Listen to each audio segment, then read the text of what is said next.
Hey guys, what's up? Fan here, and today I'm going to review the new Heroes of the Storm live patch notes. Just came out today. It's July 29th, and we're going to go over all of the new changes that were made since the PTR patch notes. So if you didn't see the other changes that I'm going to not read in this video, you can just look up the PTR patch notes on my channel because I've already covered all of those in the PTR patch notes video that I posted about a month ago. All right, so let's begin here. So we're going to cover the orange text, which is everything new since the PTR patch. Everything that is in the white text is in the PTR video. So the first new thing that we have is a Nexomania 2 event. So Nexomania events and events in general in HOTS. We have not had events in a very long time. Now this is probably, more or less of a recycled event, but nevertheless, it's a new event, and in new events you usually get to pick a side, and you get to get a lot of items, a lot of loot boxes for free, simply by doing the quests, doing the objectives they give you. So that's always a good thing. Great time to get some new free items and loot boxes right now.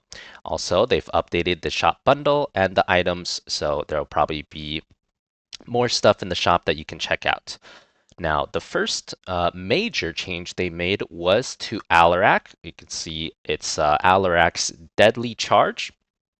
Now, heroes hit by Deadly Charge, on the PTR patch notes, they were proposing that everyone that gets hit by your charge gets minus 50 armor, which was a very, very powerful effect.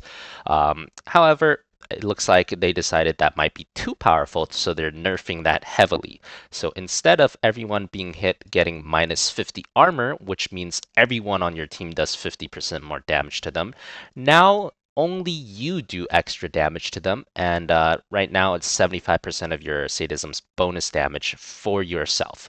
So I think we mathed this out, and it comes out to be around 37.5% extra damage at 100 sadism. So it is much, much, much worse than before.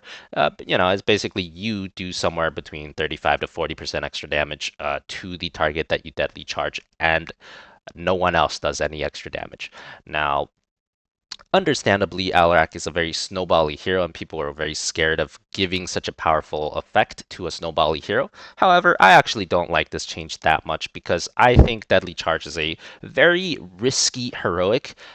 If you were snowballing super hard, you're probably going to win no matter what talents you take. But in a close competitive game with Allorak, especially in the higher ranks, taking Deadly Charge is extremely risky. It makes it extremely easy to just lose all your sadism because you have to charge into the enemy team. And I think something like this was actually worth testing out with the minus 50 armor, especially at the higher ranks. I think it would have been much more balanced than people think. So I'm a little bit disappointed they reverted this. But it is what it is. They also slightly nerfed the other effect where if you take Counter-Strike, your basic abilities will reduce the cooldown by 2.5 seconds instead of 3. That's a small nerf, but I think this will still be good. You'll most likely still be able to get like 2 Counter-Strikes a fight if you want to take this.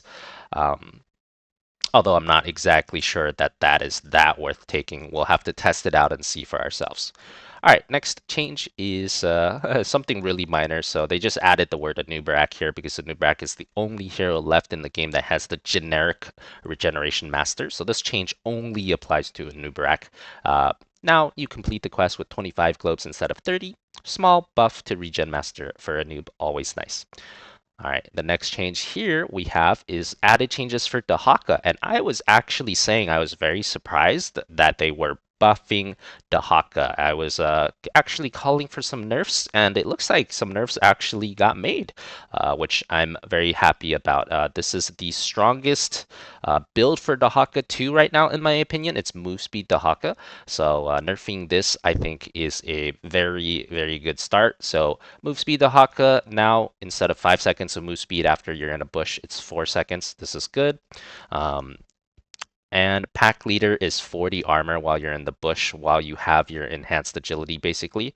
So now, you get this 40 armor for 1 second less as well, which is also good. These are pretty small nerfs, but I think they are needed, especially because they are giving the Haka a really strong new level 7, where your basic attacks will now heal, reduce, and slow, and they will refresh both of those effects as long as you're basic attacking someone that you tongue. So this is actually a very powerful new talent, worth taking, and as such, I did feel like the Haka needed a couple nerfs, so that's good.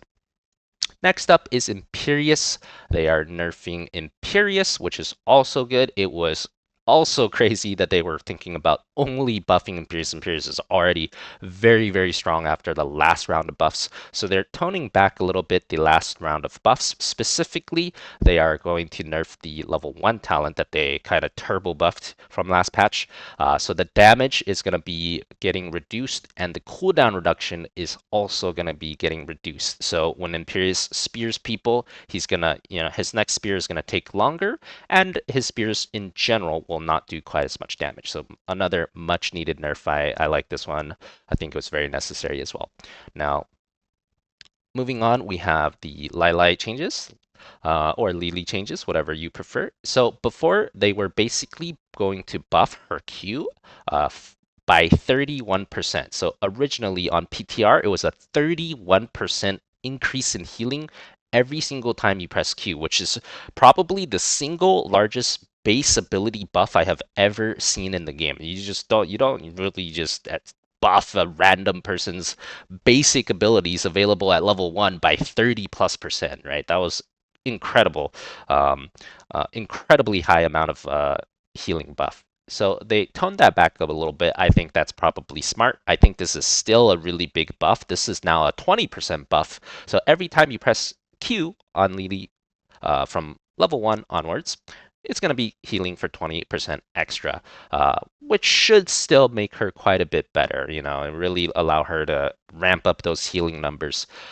So this could still have the potential to be quite strong. We'll have to test this out and see how it feels. Now, it looks like that is basically most of the changes here. One of the last changes here is Tyial. So Tyial, they made a new level 16 talent. Originally, this was basically going to be just like Rhaegar's 16 slow totem. Originally, they were thinking about making it 80% slow for the first second and then reducing. They are nerfing that a little bit. I guess this makes sense. They're nerfing it to 65% slow.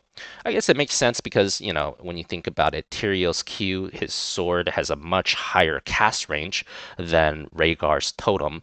And not to mention, after he casts it, he can easily get a body block by teleporting in behind you. So it would make sense that it should probably be a little bit weaker than totem, given it's better in a lot of the other aspects. So that is another change that was made. And that is basically everything as it relates to the balance changes. So yeah, I'm going to be testing all these changes. We're going to have videos coming up in the next week or two that will be showcasing a lot of these changes on the YouTube. So if you're curious, you can definitely check out the videos and see exactly how they play. Other than that, thanks for watching. I'll see you guys in the next video.